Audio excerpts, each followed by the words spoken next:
Just as the COVID restrictions have highlighted the movement toward rule by experts, litigation about those restrictions has pointed up emerging trends in the assessment of individual rights. This is especially evident with respect to religious liberty. It pains me to say this, but in certain quarters, religious liberty is fast becoming a disfavored right. And that marks a surprising turn of events. Consider where things stood in the 1990s. And to me, at least, that does not seem like the Jurassic Age. When a Supreme Court decision called Employment Division versus Smith cut back sharply on the protection provided by the Free Exercise Clause of the First Amendment, Congress was quick to respond. It passed the Religious Freedom Restoration Act, RFRA, to ensure broad protection for religious liberty. The law had almost universal support. In the House, the vote was unanimous. In the Senate, it was merely 97-3, and the bill was enthusiastically signed by President Clinton. Today, that wide support has vanished. When states have considered or gone ahead and adopted their own versions of RFRA, they have been threatened with punishing economic boycotts. Some of our cases illustrate this same trend. Take the protracted campaign against the Little Sisters of the Poor, an order of Catholic nuns. The Little Sisters are women who have dedicated their lives to caring for the elderly poor, regardless of religion. They run homes that have won high praise. Here are some of the testimonials filed in our court by residents of their homes. Carl Berquist, the Little Sisters, quote, "do everything to make us happy. I feel I'm part of the family, and that's a great feeling. They will keep you alive 10 years longer than any place else because they love you." Carol Hassel, "in a nutshell, I would say this about the Little Sisters. A little bit of heaven fell from the sky one day and landed in my apartment." Despite this inspiring work, the Little Sisters have been under unrelenting attack for the better part of a decade. Why? Because they refuse to allow their health insurance plan to provide contraceptives to their employees. For that, they were targeted by the prior administration.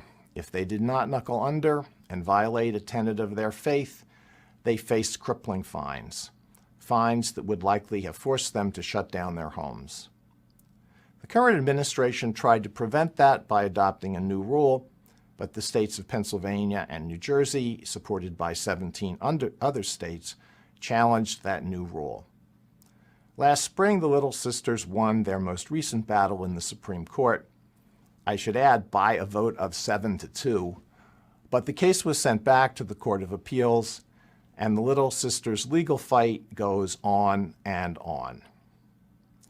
Here's another example from our cases. The state of Washington adopted a rule requiring every pharmacy to carry every form of contraceptive approved by the Food and Drug Administration, including so-called morning-after pills, which destroy an embryo after fertilization. A pharmacy called Ralph's was owned by a Christian family. Opposed to abortion, they refused to carry abortifacients. If a woman came to the store with a prescription for such a drug, the pharmacy referred her to a nearby store that was happy to provide it. And there were 30 such stores within 5 miles of Ralph's, but to the state of Washington, that was not good enough. Ralph had to provide the drugs itself or get out of the state. One more example. Consider what a member of the Colorado Human Rights Commission said to Jack Phillips, the owner of the now notorious Masterpiece Cake Shop, when he refused to create a cake celebrating a same-sex wedding. She said that freedom of religion had been used, quote, "to justify all kinds of discrimination throughout history, whether it be slavery, whether it be the Holocaust. We can list hundreds of situations where freedom of religion has been used to justify discrimination." You can easily see the point. For many today, religious liberty is not a cherished freedom. It's often just an excuse for bigotry, and it can't be tolerated, even when there is no evidence that anybody has been harmed. And the cases I just mentioned illustrate the point. As far as I'm aware, not one employee of the Little Sisters has come forward and demanded contraceptives under the Little Sisters plan. There was no risk that Ralph's referral practice would have deprived any woman of the drug she sought, and no reason to think that Jack Phillips's stand would deprive any same-sex couple of a wedding cake. The couple that came to his shop was given a free cake by another bakery, and celebrity chefs have jumped to the couple's defense. A great many Americans disagree, sometimes quite strongly, with the religious beliefs of the Little Sisters, the owners of Ralph's, and Jack Phillips. And of course, they have a perfect right to do so. That is not the question. The question we face is whether our society will be inclusive enough to tolerate people with unpopular religious beliefs. Over the years, I have sat on cases involving the rights of many religious minorities. Muslim police officers whose religion required them to have beards, a Native American who wanted to keep a bear for religious services, a Jewish prisoner who tried to organize a Torah study group. The Little Sisters, Ralph's, and Jack Phillips deserve no less protection. A Harvard Law School professor provided a different vision of a future America. He candidly wrote, quote, "The culture wars are over, they lost, we won. The question now is how to deal with the losers in the culture wars. My own judgment is that taking a hard line, you lost, live with it, is better than trying to accommodate the losers. Taking a hard line seemed to work reasonably well in Germany and Japan after 1945. Is our country going to follow that course? To quote a popular Nobel laureate, "It's not dark yet, but it's getting there." So let's look at what we've seen during the pandemic. Over the summer, the Supreme Court received 2 applications to stay COVID restrictions that blatantly discriminated against houses of worship. One from California, one from Nevada. In both cases, the court allowed the discrimination to stand. The only justification given was that we should defer to the judgment of the governors, because they have the responsibility to safeguard the public health. Consider what that deference meant in the Nevada case.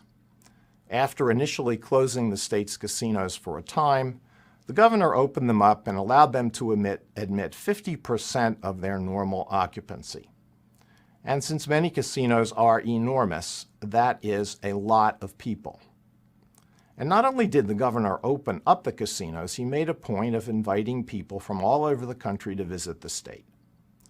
So if you go to Nevada, you can gamble, drink, and attend all sorts of shows. But here's what you can't do. If you want to worship, and you're the 51st person in line, sorry, you are out of luck. Houses of worship are limited to 50 attendees. The size of the building doesn't matter, nor does it matter if you wear a mask and keep more than 6 feet away from everybody else. And it doesn't matter if the building is carefully sanitized before and after a service. The state's message is this: forget about worship and head for the slot machines, or maybe a Cirque du Soleil show. Now, deciding whether to allow this disparate treatment should not have been a very tough call. Take a quick look at the Constitution. You will see the free exercise clause of the First Amendment, which protects religious liberty. You will not find a craps clause or a blackjack clause or a slot machine clause. Nevada was unable to provide any plausible justification for treating casinos more favorably than houses of worship. But the court nevertheless deferred to the governor's judgment, which just so happened to favor the state's biggest industry and the many voters it employs.